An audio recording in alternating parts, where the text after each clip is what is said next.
na-confirm po namin through our CCTV and myself when I went down, nakita ko po na may presence na po ang mga NBI dito sa premises ng Senate. Take note, premises of the Senate. Meron na mga NBI sa premises ng Senate. Actually, isa sa mga kwento na nga dyan, which is ngayon, kino-confirm na rin niya, may mga nagpanggap na media. Media kuno, media-medyahan. Alam mo yung mga nasa pelikula, siguro yung mga baril nasa camera. Yung media-medyahan nila, kunwari media pero hindi pala media. Ayan, linawin natin.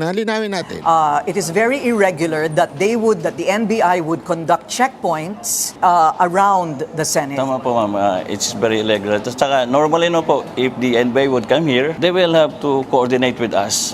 Pero on that day po, since in the morning, wala po kaming na-receive na coordination from the National Bureau of Investigation. Ayun, kaya tinatanong ko rin kasi, Usually meron daw coordination. Pero this time, nakakapagtaka. Bakit walang coordination ng NBI?